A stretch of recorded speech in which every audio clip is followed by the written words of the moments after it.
Hello everybody, I'm back.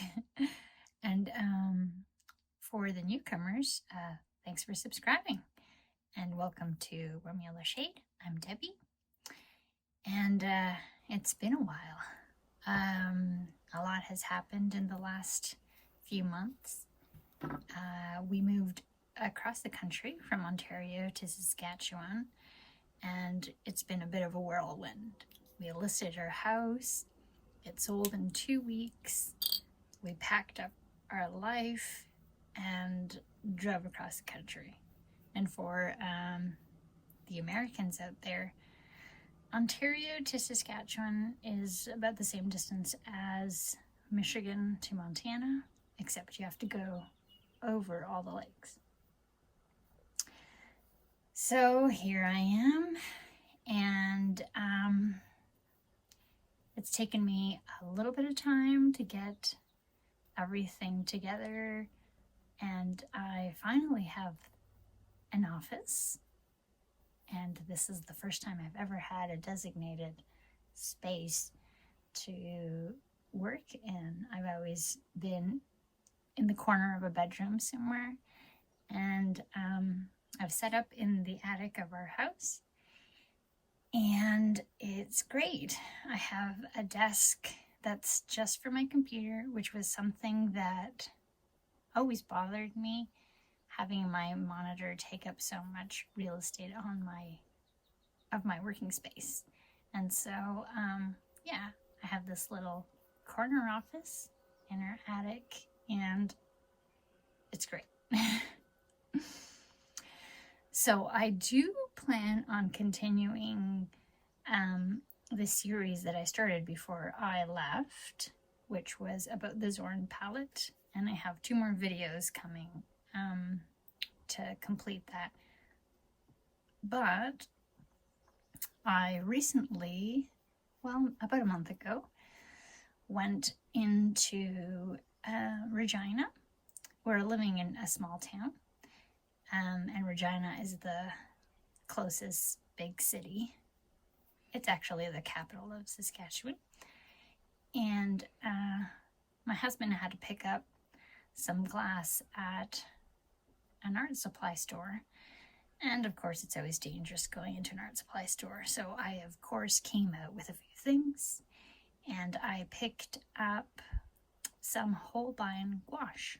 It's not very often that I run into Holbein at an art store.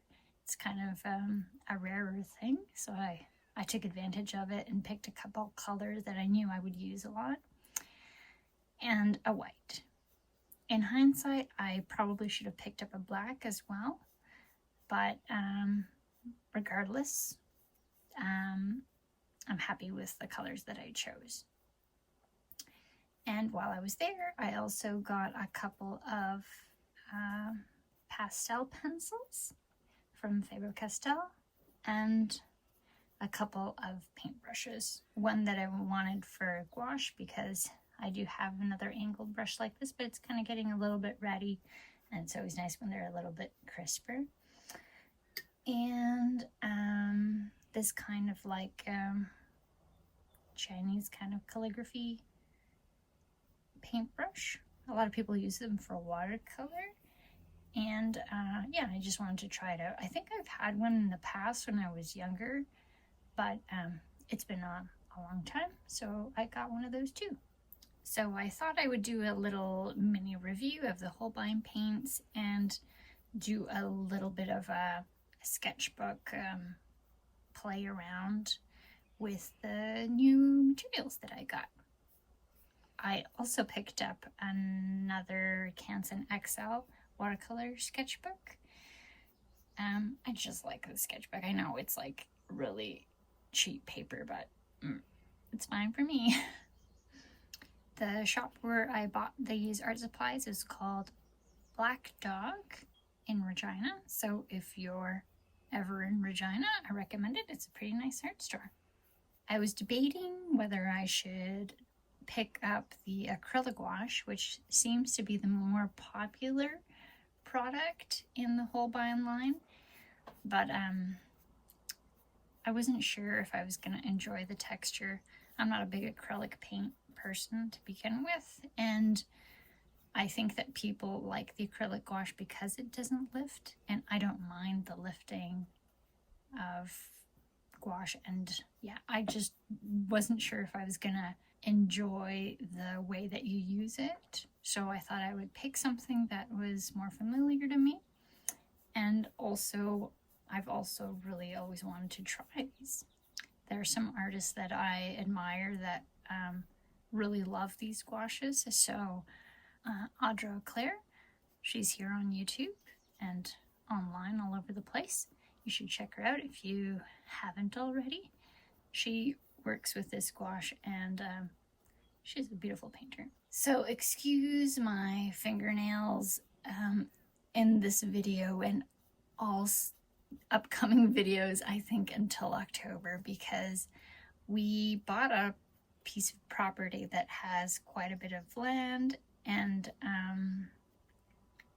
it has a big garden that I'm tending to, so I'm out there in the dirt every day, and at this point I think I'm just gonna be stained with the dirt until the fall.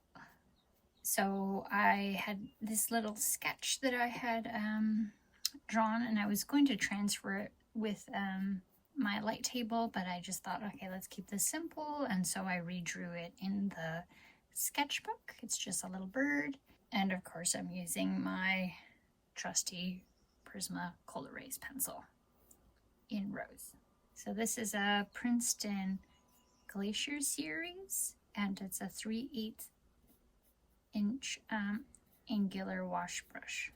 And I have another brush from this series which I enjoy, so I thought I would try the angle brush out. Now, I'm not sure what the official name for this other calligraphy style brush is, but it's a size 4 and it's also from Princeton. So my first impression as soon as I poured out the paint was, ooh, the color, really, really nice color. I mean, I picked colors that I love anyways.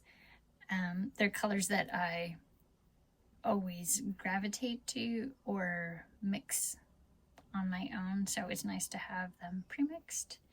And I'm just a sucker for like really bright pinks. I don't know. I like to line things with pink. I like to like highlight things with that pink. And yeah, I'm always just looking for a really hot pink. And it doesn't seem like something that's useful, but I find it very useful. And of course, any medium warm yellow has the key to my heart.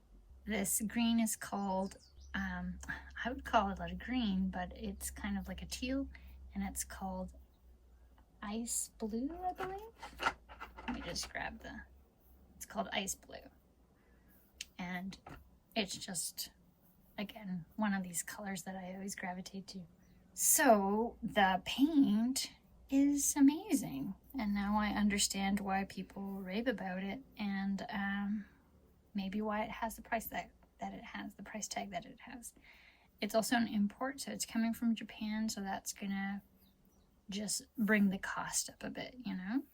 But comparable for the amount of paint that you get with other artist quality paints, I think it's on par with some other brands. And I really liked it. So from the first swipe, I was just like, ooh, okay, I'm sold. And the one thing I would mention, and I did notice that it's different from other gouache that I've tried, is that I do find this to be a little bit more granular, and particularly the pink was pretty granulating. Now that might have to do with the pigment that it uses, but I do think that the texture in general is a little bit more gritty, I would say, than some other paints that I've tried. And I like that, so that's not a problem for me at all. That's kind of a sell for me. But if you don't like that, just keep that in mind. Or maybe if you do decide to try the Holbeins. It's kind of an investment to purchase these paints.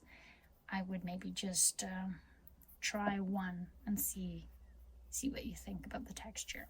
Here I am trying a couple of mixes of different colors just to like see what I can get. I was really trying to establish how dark I could get, because after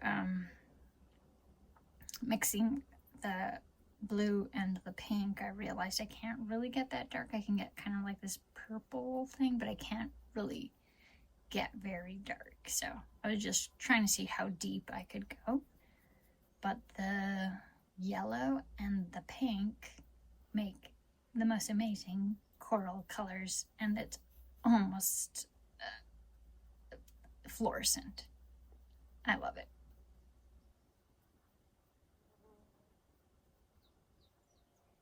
I don't have much to say about the white. It works. I do think that the Lascaux gouache that I have is a little creamier. Once again, like fluider. That's not even a word, but more fluid. I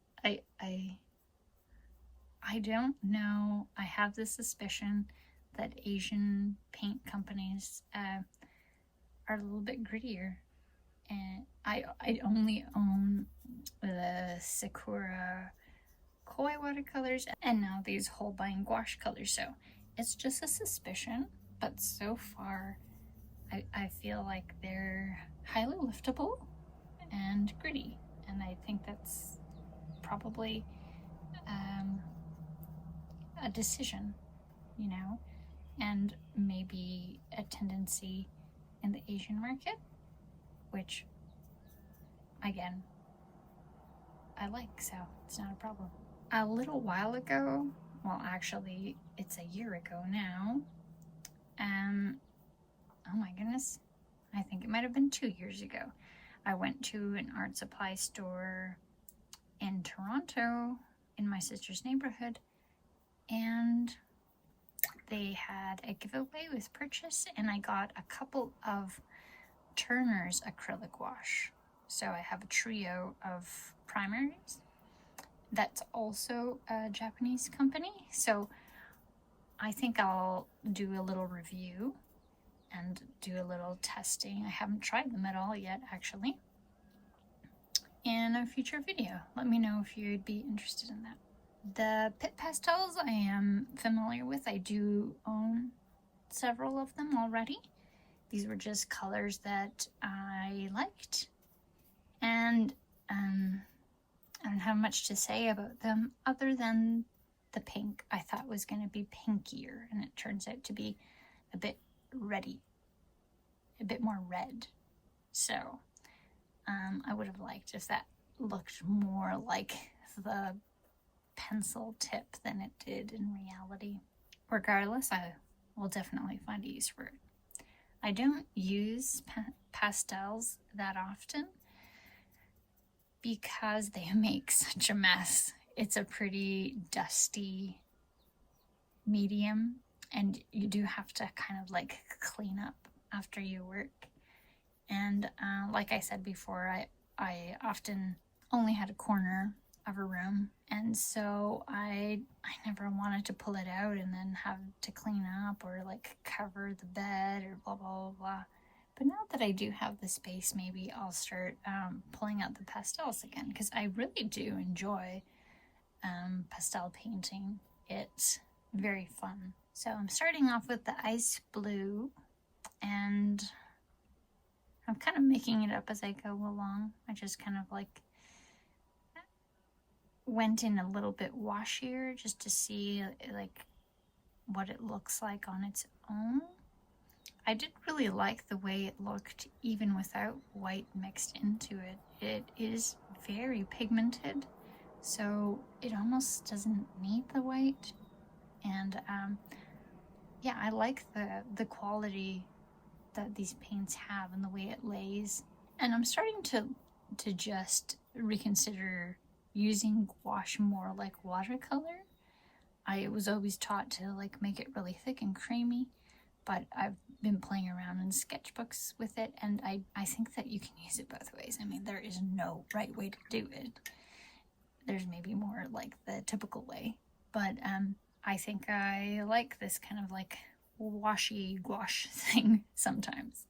So for the flowers here, I am just using different variations of pinks and pale purples that I can get. And I really liked the greens actually that I could get from this yellow and this blue. You can get a really nice kind of bright olive green and a really nice rich leaf green. It was a nice surprise and a good variety. And of course, if you just added a little bit of yellow to that blue, you'd get a very nice kind of teal green. I don't have much to say here, so I think I'll play a little bit of music and you can watch the process, and I'll be back in a little bit.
So I really liked the way this little bird and flower experiment turned out. I think I'm gonna turn it into my July Patreon sticker club mail out. So I'll be scanning this and tweaking it a little bit and turning it into a sticker sheet. And if you don't know what that is, I do have a Patreon sticker club, and the link is in the description box. And if you enjoy monthly sticker mail, well, come and join. You know what I'll do? I'll tack on some footage of our transition, I guess, and where we are now at the end of this video. So it'll be like a bonus if you stick around all the way.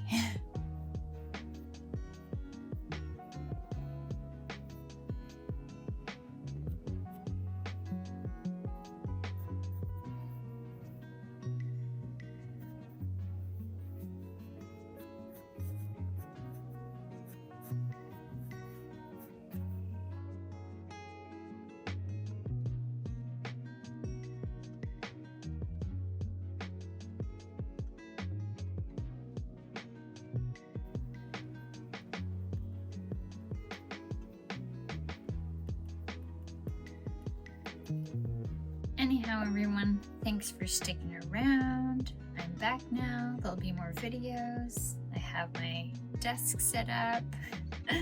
And yeah, I can start making more content for you guys. So I hope you're all doing well, surviving the summer. I don't know how it is where you are, but in Canada right now, we're experiencing a heat wave pretty much across the country.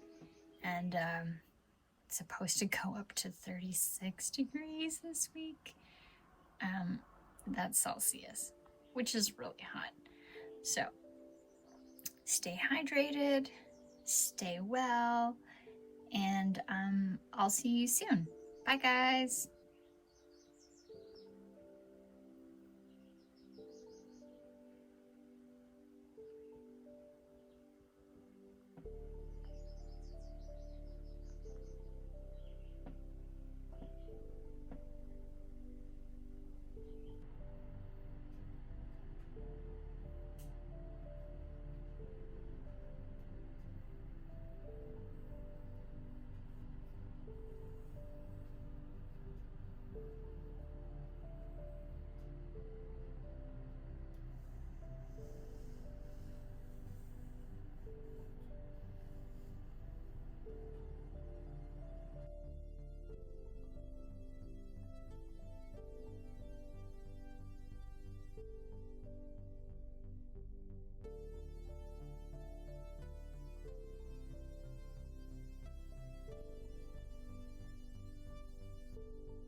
So sleepy. I just love it with her little toes. Her little toes. Her little toes hanging over the edge.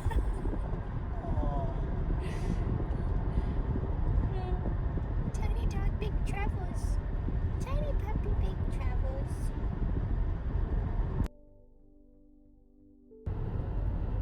Big Sky Country. Heading into Big Sky Country. It's pretty fantastic.